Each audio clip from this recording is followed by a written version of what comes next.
जैसा कि आप देख पा रहे हैं, यूपीएससी यूपीएससी है क्या? तो यूपीएससी एक आयोग है जो अलग अलग परीक्षाएं वो लेती हैं। तो हम ये देखेंगे यूपीएससी और पीएससी क्या है। तो यूपीएससी का जो फुल फॉर्म है वो होता है यूनियन पब्लिक सर्विस कमीशन, और पीएससी का मतलब है पब्लिक सर्विस कमीशन। इस तरीके से पब्लिक सर्विस कमीशंस जो एग्ज़ाम्स होते हैं, और भी जो स्टेट्स हैं, अलग अलग स्टेट्स हैं, अपनी अपनी एग्ज़ाम्स वो लेती हैं।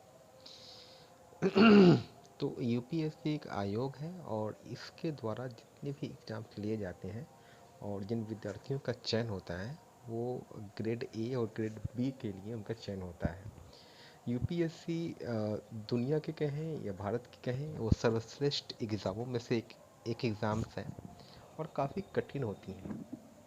India level, all India level की एलाइड सर्विसेज जो होती हैं इसके अंदर भी आती हैं। तो हम ये देखेंगे कि पीएससी जो उनका इस्टेब्लिशमेंट है, उनकी स्थापना जो की गई, अ, वो 1 अक्टूबर 1926 में की गई थी, और यूनियन पब्लिक सर्विस कमीशन की स्थापना 26 अक्टूबर 1950 में, मतलब पहले पीएससी बनाया गया तब की।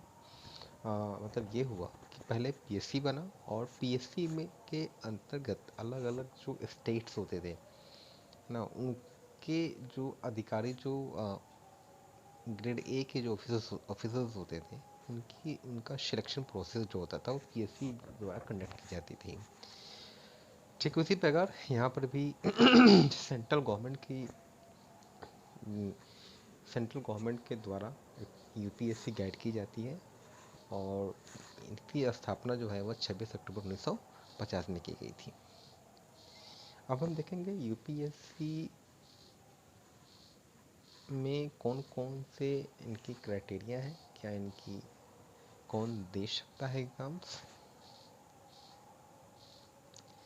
तो यूपीएससी की जो क्वालिफ़िकेशन है, मिनिमम क्वालिफ़िकेशन जो है इसमें बैठने के लिए, वो ग्रेजुएशन होना अनिवार्य है। साथ में इनकी जो आयु सीमा है और एज जो है वो 21 साल से 32 साल तक फॉर जनरल कैंडिडेट्स, मतलब कि जो जनरल्स होंगे उनके लिए इनकी जो एज है वो 21 साल से लेकर 32 साल रखी गई हुई है।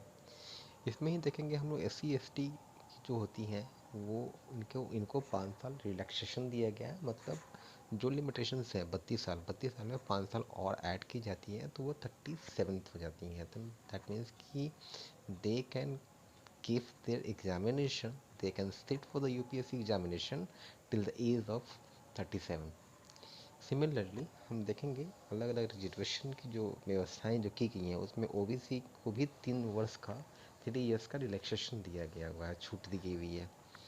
तो इनको 3 इयर्स, दैट मीन्स कि 32 + 3 35 इयर्स तक ये लोग एग्ज़ाम्स दे सकते हैं। सिमिलरली आगे देखेंगे यूपीएससी द्वारा कौन कौन सी ये एग्ज़ाम्स जो होती हैं वह कंडक्ट करवाई जाती हैं। तो यूपीएससी एक तो सीएससी लेती है, सिविल सर्विस एग्जामिनेशन।